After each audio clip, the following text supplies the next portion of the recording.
It's Truth Seeker, the African Biomineral Balance. Here you get videos that are Dr. Sebi related. Everything on this channel is related to Dr. Sebi's teachings, the African Biomineral Balance.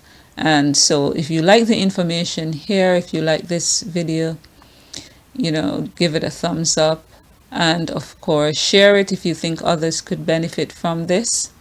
And of course, comment down below. All interactions help the video.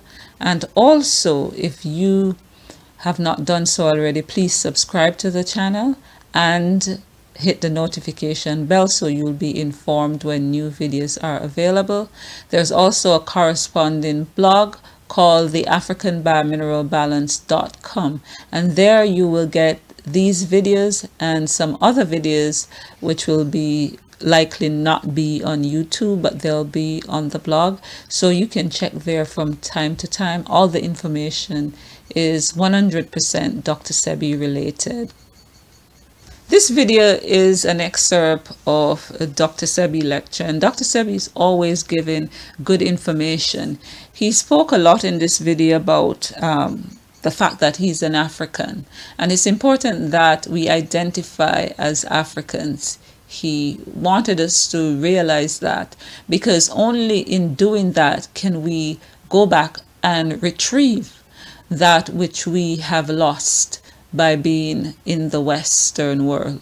I know there are debates that, people are arguing whether they're Africans or not African and so forth. And this is a video that it represents my perspective. I identify as an African woman born in Jamaica. People identify as African, born in different places of the world. Some people don't identify themselves as African, but that's discussion for other times, But basically what Dr. Sebi wanted us to realize is that Africa as a solution for us. And he also talked a little bit about his journey, and as usual, a whole lot of important information. So hope you enjoy this video. Because over the years, I have been healing people in New York and round about. And my mother said, well, you've been telling people you cure AIDS and sickle cell and diabetes and the rest, and they look at you like you're stupid. So you're going to have to do the ultimate. And what's that? Put it in the newspapers. And then they're going to take you to jail. Put it in the newspapers. And I did. The Amsterdam News, the New York Post, and the Village Voice. AIDS has been cured by the Usha Research Institute. And we specialize in cure for leukemia, sickle cell, and that. Look what they did to me. My brothers and sisters in New York and Brooklyn were saying, man, why you want to put the ad in the papers and say that? Man, you're going to go to jail.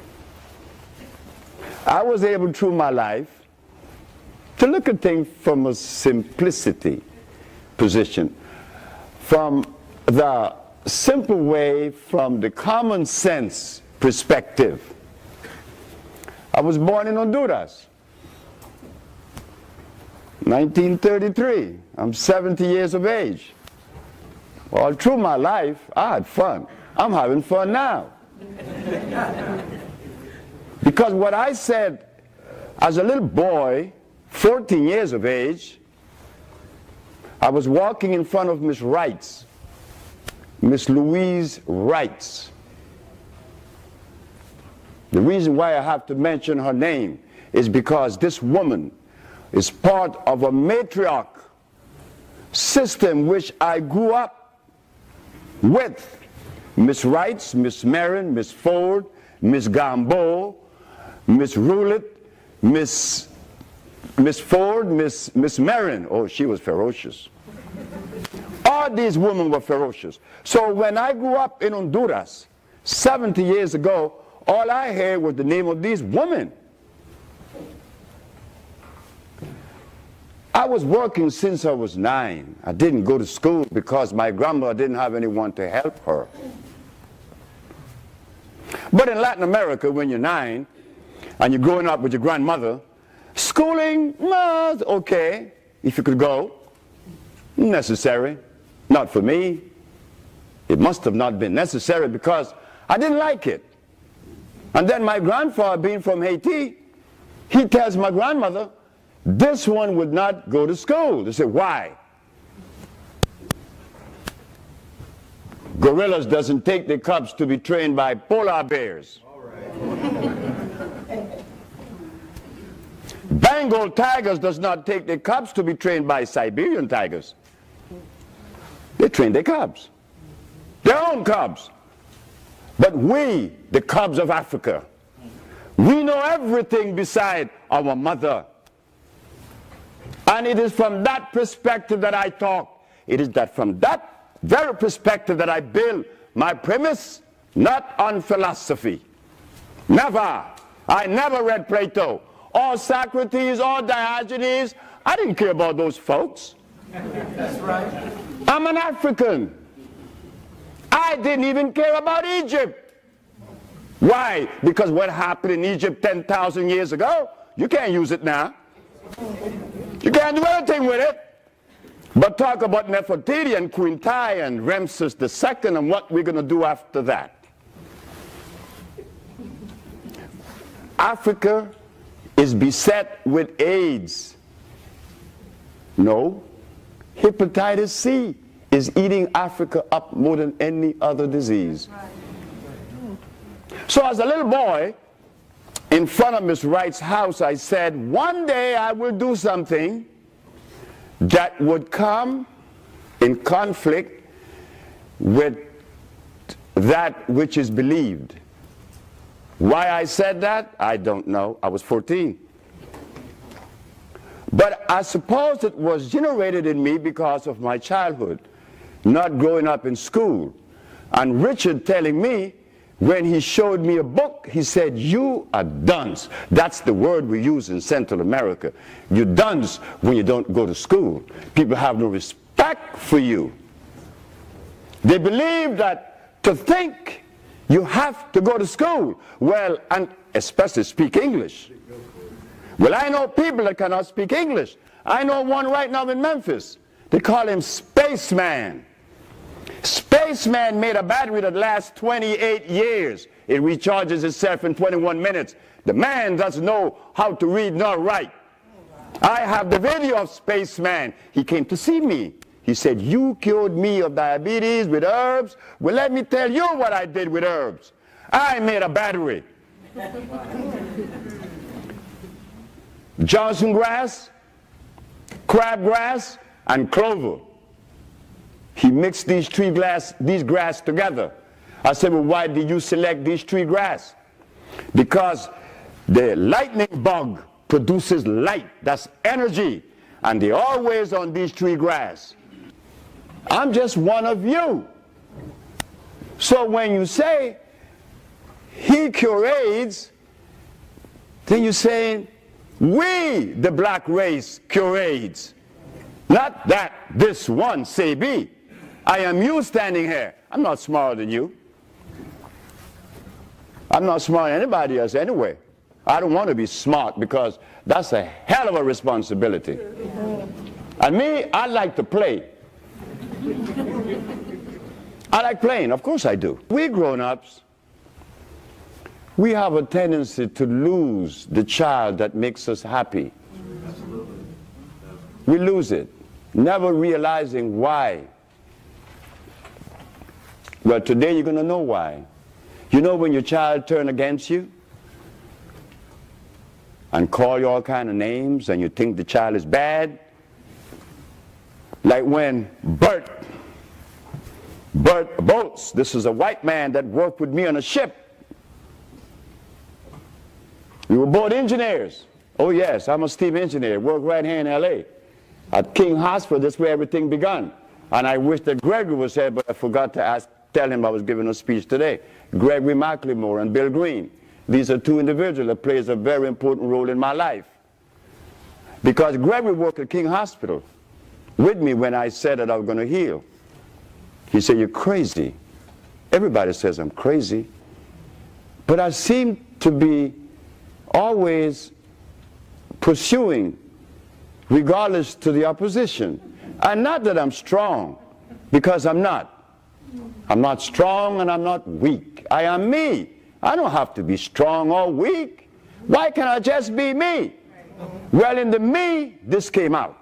The healing of the nations. In 1960, I'm in the barber chair now. When I was 14, I said I would do something very important. In 1960, I'm 27 years of age. I'm in New Orleans, on Claiborne Avenue, talking to Tim. Hey, fellas, one day, I'm going to do something for the black woman. And what are you going to do? And why the black woman? I say because we hate her and everybody else in the world hate her. We disrespect her. I said I saw a man hit my mother. I took a machete. The intent was to cut his head off. But I just chopped him on his hand and his arm. Enough to let my mother know I have to leave this man because my son's going to kill him. And I would have killed this man.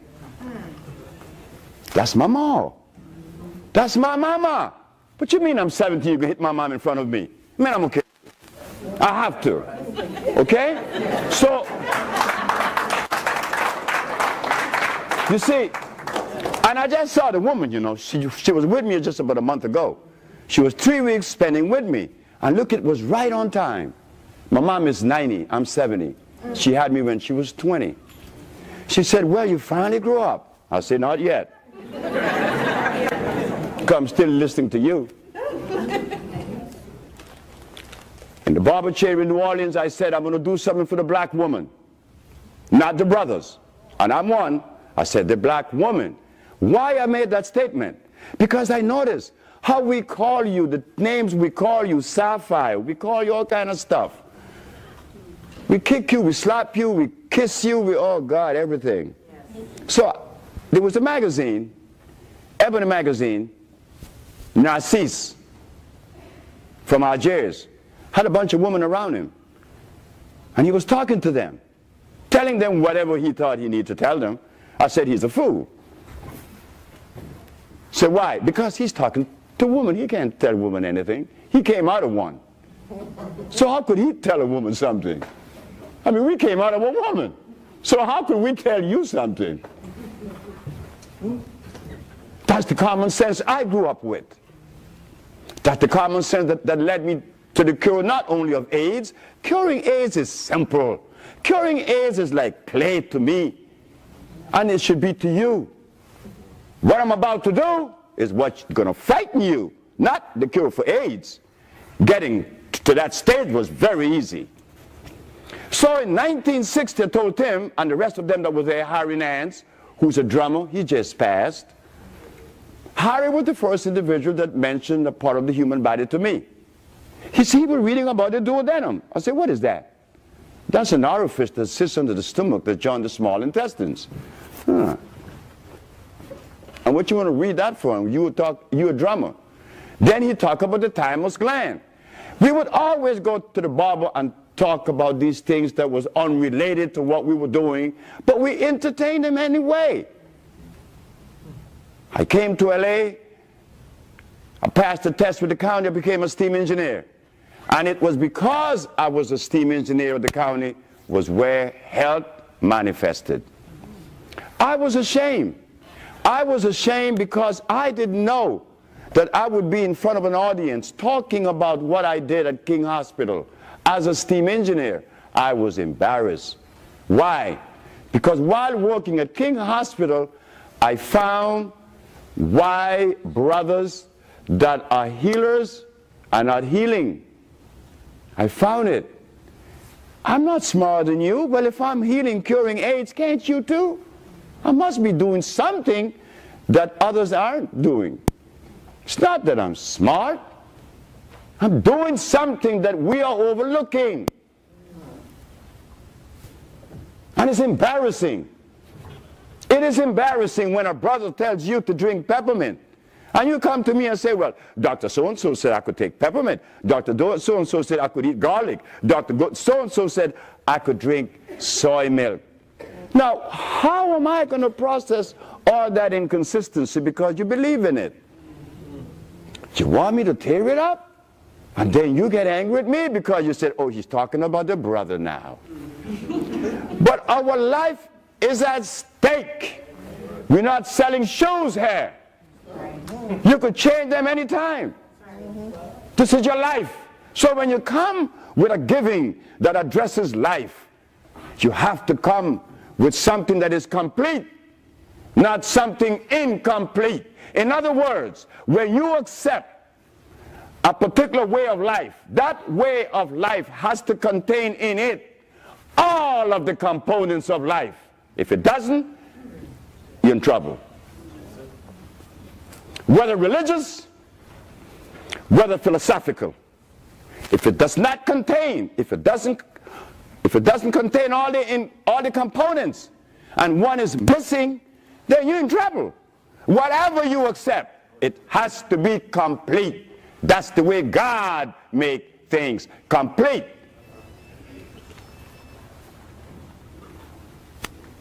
So I work at King Hospital. Gregory would say, why are you so indebted to these herbs? I said, they're calling me. Why, I don't know, and I don't question when I get that resonance. When I get that vibration, I'm just crazy. I go along with it. Remember, I'm the little boy that didn't go to school. He got a job as an engineer. He learned that when he was a merchant seaman on the job training. So he gets a job here in LA in 1970 with the county. As a steam engineer, you would think the boy that didn't go to school is working as a steam engineer, then he should be very happy. Boy, $20-some-odd $100 a month, didn't go to school. I live 2 blocks away from the job. I walk to work. And I'm going to quit that. A wife and 2 babies, and she's pregnant. My co-worker said, you're stupid. I say, yes, I know I am. But I have to drown in my insanity because it is telling me to do this, and I have to satisfy me first. And that goes for you. But oftentimes we neglect ourselves because some philosophy or some leader said, do this. I listen to no leader. I have one leader, my mama. I only had one leader in my life, my mama. Because she gave me what I needed when I needed it most. When I was a baby, she let me suck her breast. She teach me everything I know. And then I'm going to take my body in front of somebody else. Then I've got to be crazy. Oh yes, I'm full of it today. Because it reverberates funny sometimes, you know, when you realize that you are the son of Africa and that all your endeavor is for Africa. And then you go to Africa and they look at you like you're stupid. How do you think you feel? How do you think I feel when I go to see all of your leaders? Name him, I've been to him. And they look at me like I'm dumb. Religious and political. I visited them. So at King Hospital, because I had asthma at 30, I was 30 years with asthma, I was impotent, I had diabetes at 27, I was obese, I was angry, I hated the wife that loved me so very much. I didn't know it until 10 years after she left me, because that's how dumb we get when we're sick. We get stressed, we can't see, we can't hear, because we're sick. I was there. Marilyn left me.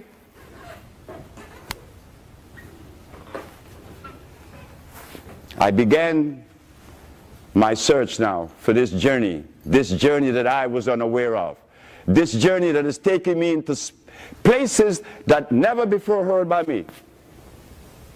But why I was able to see these things, because I don't worship China and I don't listen to Europe. No, I'm not European, I'm not Chinese. I'm an African. So I turned my head to Africa. And what did I see? Oh my God, it was the answer to every problem in the world that black people are facing, from health to richness. It's from our fathers.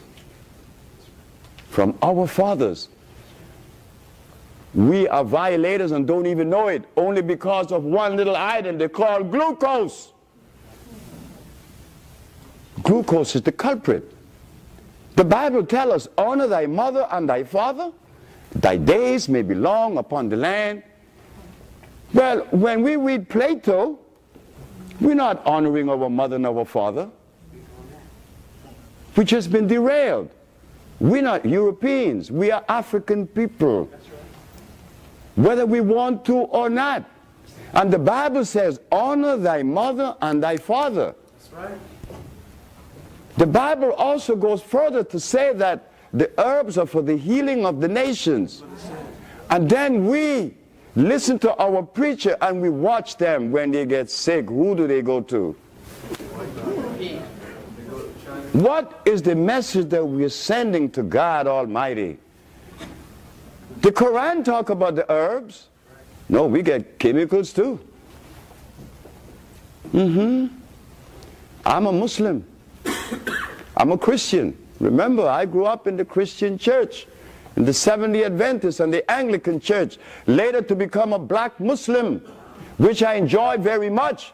But then there was something there that tells me, you have to leave. That's right. And I felt really bad because I was leaving behind birds that I love.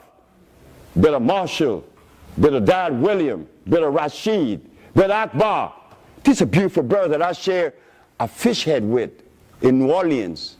We were young Muslims flexing our muscles because Elijah said, we're going to build our hospitals, we're going to build our churches, our schools, our everything. But that is what everybody tried to do. Be independent. Why not? We have the right to be independent.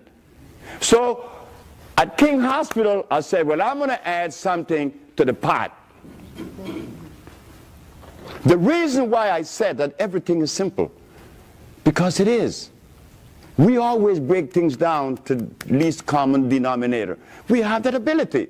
But when they jam philosophy in your face, opposed to common sense, philosophy is going to win. Why? Because it's palatable.